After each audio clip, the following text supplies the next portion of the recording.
Hello and welcome back to my channel. Today it's actually my birthday, and birthdays always make me feel really reflective. I've been thinking a lot about one of the biggest lessons I've learned over the years as a busy mum and as a nutritionist. And honestly, it's actually quite sad because I see this all the time with women in practice, the women that I work with, and it's about women not putting themselves first, feeling guilty about not putting themselves first. And yeah, it's just something that really hits home with me because I have been, since being a very little girl, this person who's always put myself last.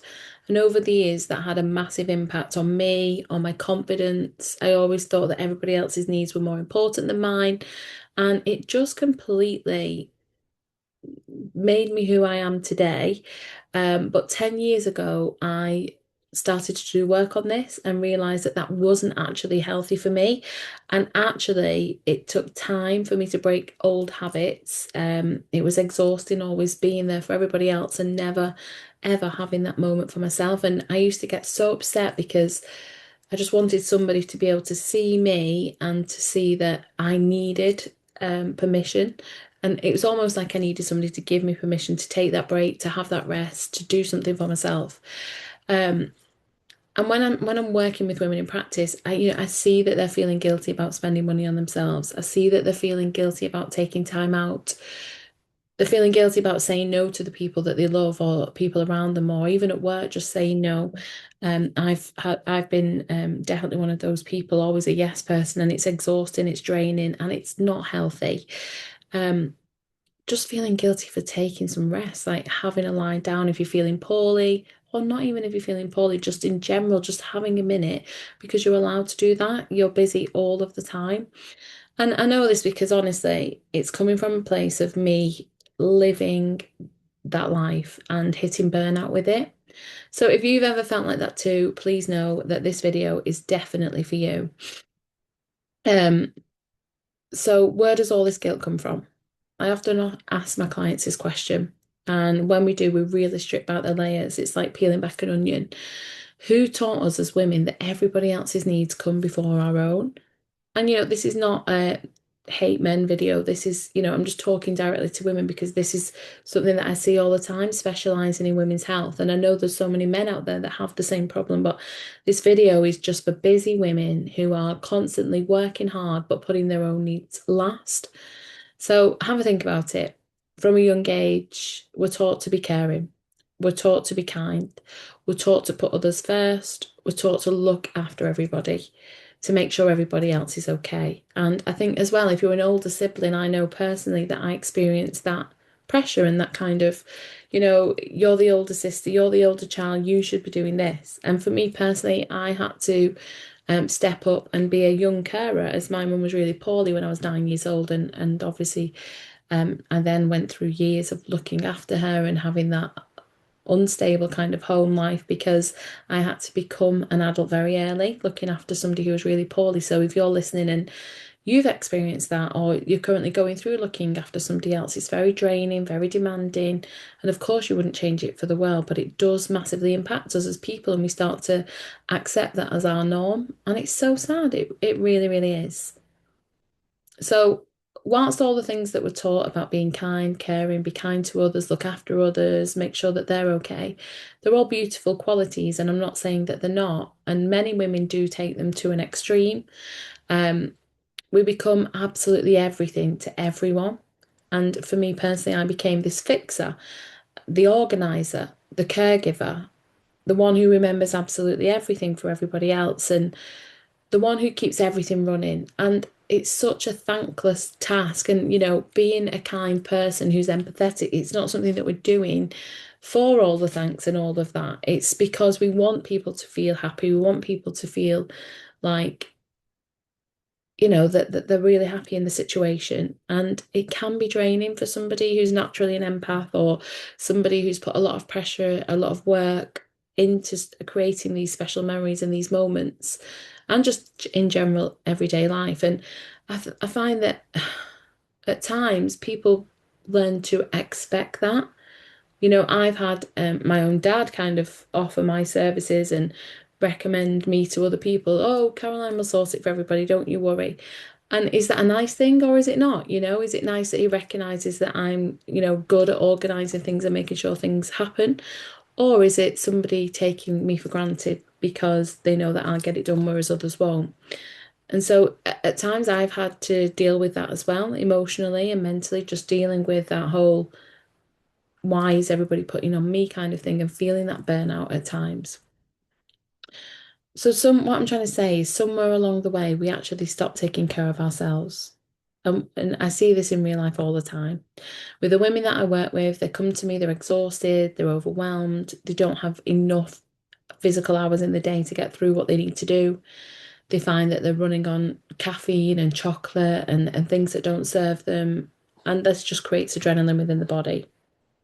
They tend to find that they're skipping meals because they don't have time to sit down, they don't have time to digest the food that they're eating, or they'll eat on the go, and then that digestive issue creates even further. And then before they know it, they're being diagnosed with things like irritable bowel syndrome. Surviving on coffee and not enough sleep is so unhealthy. Your whole adrenal system is fatigued. Your endocrine system is crying out because it's so unbalanced. Your hormones become imbalanced. Not getting enough sleep alone is massively having an impact on your health in general. Not taking time out for movement. Now, I see this all the time. So you're so busy fixing and caring and making sure everybody else has got everything, going to work, coming home, making sure the basic jobs are done around the house and things like that, caring for children or older parents. But actually, the first thing that tends to go on a busy woman's schedule is movement, making sure she's moving her body daily, getting the steps in, or having a little run, or going to the gym, or just dancing, feeling free and exploring that kind of energy release. And, it's so sad because when we do have this movement, that's when we release some feel-good hormones that are going to help us fuel ourselves up and fill our cups up in a way that's not depleting us. Not having time to sit down and eat a proper lunch is terrifyingly worrying for me as a nutritionist. I see this often with the women that I work with.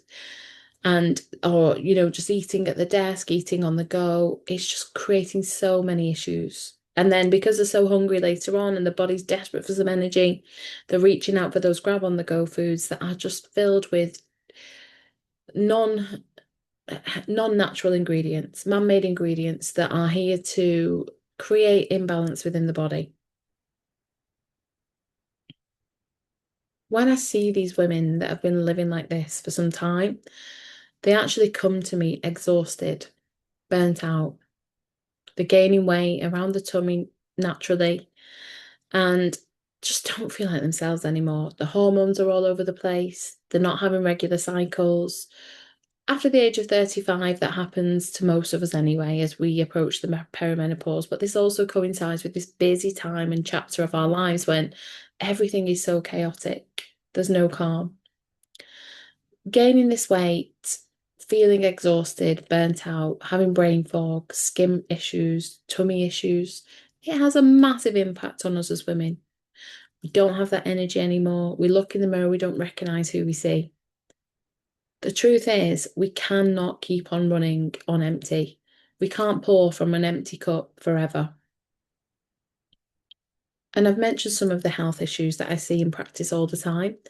But when I do firmly sit with my nutritionist hat on and everything I know about women's health, it's not just about feeling tired.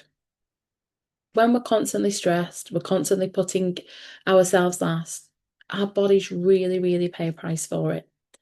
Our stress hormones increase, sleep suffers. Some of the ladies I work with, they either can't go to sleep or they wake up in the middle of the night, and then that's it. Their mind's racing. They're worrying about the to-do list for the day, the next day, or they're just simply stressing with this pounding feeling in the heart. Sometimes they mention palpitations. Blood sugar becomes unstable. Energy levels really drop. You might see that blood sugar becoming unstable with cravings. You might start to crave sweet food, salty food.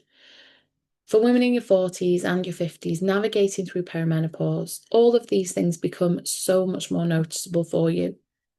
You might have aching joints. You might wonder what's going on. But this inflammation that's created within the body due to this toxic lifestyle, this hamster wheel lifestyle,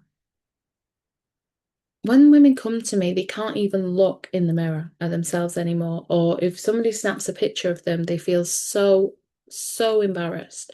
They can't actually believe that that's them. They don't recognize themselves anymore. And honestly, it just really breaks my heart. So what if looking after yourself wasn't selfish? What if it actually was the most important thing that you could do for yourself? Think about it. When you're nourished, when you're rested, and when you're supported, you have energy. You show up better for everyone around you.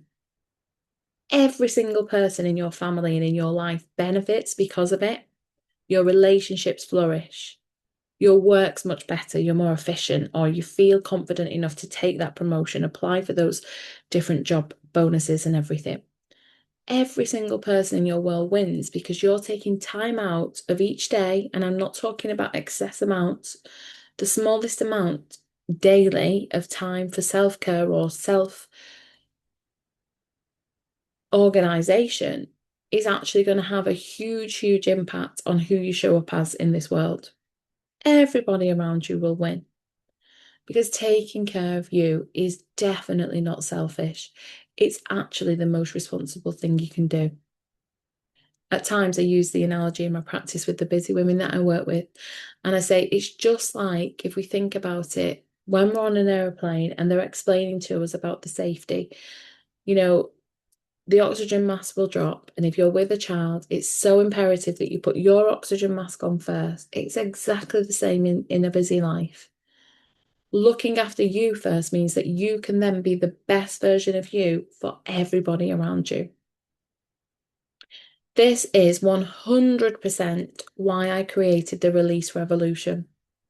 Because women around me, they don't need another diet. They don't need more restriction. It's not about them not having enough motivation. It's not about them not having enough willpower. They just simply they don't need any more rules. They just need some support. They need guidance for their individual, unique bodies for their particular stage of life. They need someone who's going to release all of those beliefs that have been holding them and keeping them stuck for so long. The guilt, the overwhelm, the self-neglect, the pressure to have to do everything, make it perfect, and do it all so that they can reclaim their energy, their self-confidence, their health, most importantly. And more than any of that, themselves, they've been missing themselves for so long. So listen, if you've been spending years and years and years putting absolutely everybody else first, I want you to know that you are not alone. And I also want you to know that your needs really do matter. Your health matters. Health is wealth. And simply you matter.